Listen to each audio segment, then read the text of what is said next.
Tu veux connaître un secret que personne n'a jamais osé te révéler? Tu es prisonnier. Oui, toi. Enfermé dans une cage que tu as construite toi-même, pierre après pierre.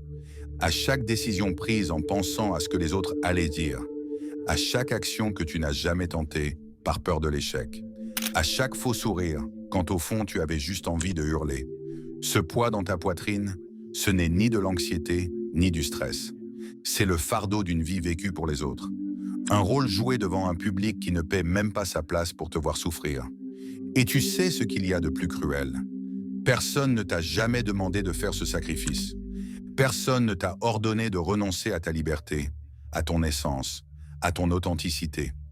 Tu l'as fait tout seul. Tu t'es enchaîné volontairement aux attentes des autres. Tu as vendu ton identité pour quelques secondes d'approbation, pour des applaudissements aussi éphémères qu'illusions. Et maintenant, quand tu te regardes à l'intérieur, que reste-t-il de toi? Quelle part est réellement la tienne?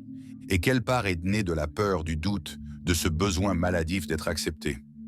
On t'a fait croire que le contrôle était la clé, que si tu maîtrisais chaque détail de ta vie, tout irait bien. Mais laisse-moi te dire la vérité que personne n'ose prononcer. Le contrôle total est une illusion. Un piège mental qui te garde occupé, distrait, éloigné de l'essentiel. Plus tu cherches à tout maîtriser, plus tu t'enfonces dans l'angoisse, dans une vie que tu prépares sans jamais la vivre. Tu t'es déjà demandé pourquoi ce vide revient toujours, même quand tu sembles avoir tout. Parce que ce que tu possèdes ne t'appartient pas vraiment. Ton succès, tes relations, même tes pensées sont polluées par le regard des autres. Et plus tu cherches la validation extérieure, plus tu t'éloignes de ton centre, de cette part de toi que tu reconnaissais avant, mais que tu as presque oubliée aujourd'hui. Déjà au XVIe siècle, Montaigne, enfermé dans sa tour, avait compris ce que tu refuses d'admettre. Le détachement n'est pas de l'indifférence, c'est la seule voie vers une vraie liberté.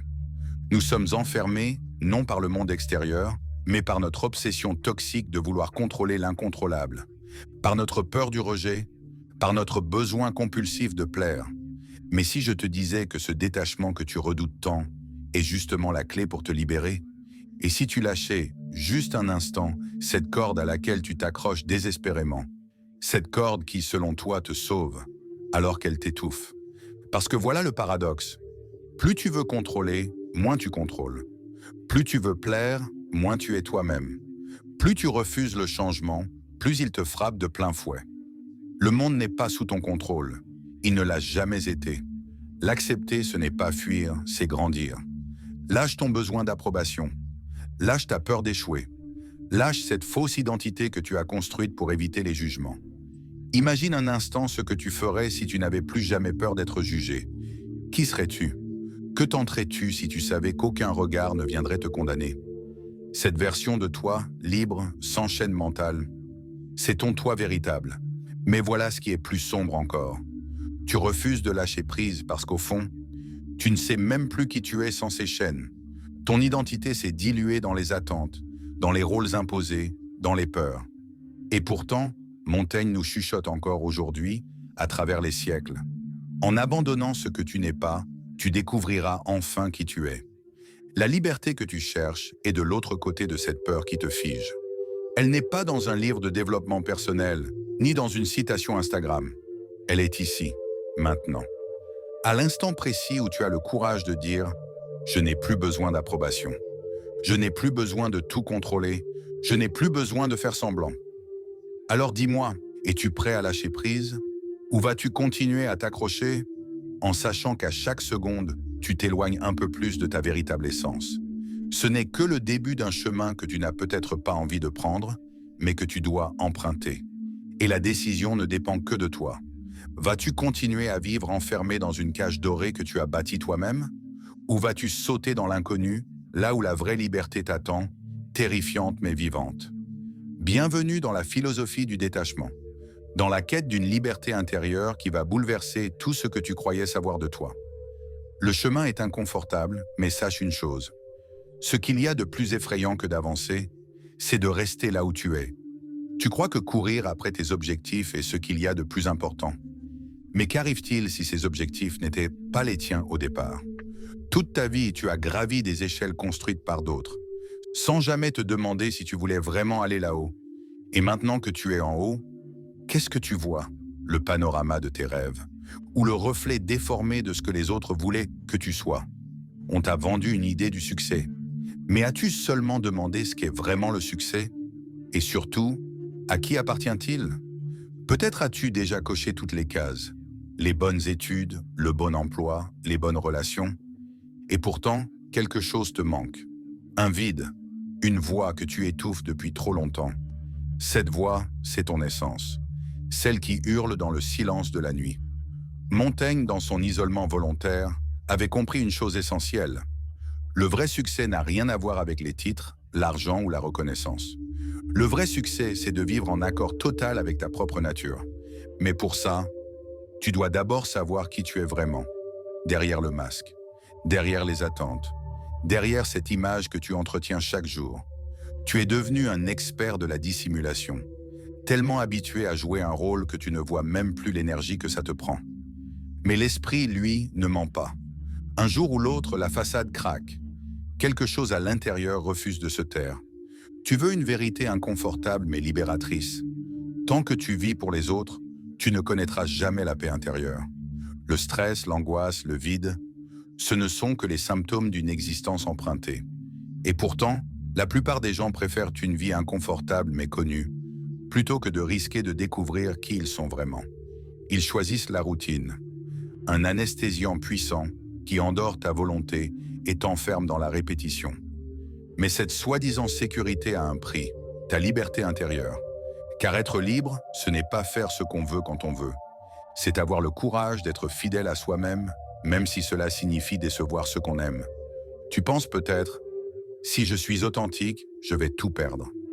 Mais écoute bien, si tu dois te travestir pour conserver ce que tu as, alors ce n'était jamais vraiment à toi. Les vraies relations, les vrais projets, les vrais accomplissements. Eux, ils résistent à l'authenticité. Ils s'épanouissent, même grâce à elle. Tu as bien moins à perdre que tu ne le crois, et tellement plus à gagner. Mais pour cela, il faut oser sauter. Sauter dans une vie que tu ne contrôles pas entièrement, mais qui sera enfin la tienne. Et c'est là que Montaigne nous ramène au cœur de tout ça. Le détachement, ce n'est pas renoncer à ce que tu aimes. C'est comprendre que seule la liberté te permet d'aimer vraiment. Tout ce que tu possèdes dans l'angoisse finit par te posséder. Voilà ce que personne ne te dit. Tu vis dans la peur de perdre, car tu n'as jamais osé découvrir ce qui se passerait si tu perdais. Tu t'accroches à ton travail, tes relations, ton image, et tu oublies que la vraie vie commence quand tu lâches ce qui ne te ressemble pas. Alors, que vas-tu faire maintenant? Continuer à vivre sous pilote automatique? Ou oser enfin découvrir qui tu es, loin du contrôle, de l'approbation et de la peur? C'est le chemin qu'a emprunté Montaigne, et c'est le même qui s'ouvre maintenant devant toi. Oseras-tu l'emprunter? Ou resteras-tu simple spectateur de ta propre existence? Et si je te disais que raconter ton histoire n'est pas juste un moyen de partager, mais un miroir puissant de ton identité? Chaque mot, chaque personnage que tu imagines porte un fragment de toi, de ce que tu es ou de ce que tu rêves d'être. Et parfois, changer l'histoire qu'on se raconte à soi-même, c'est réécrire son destin.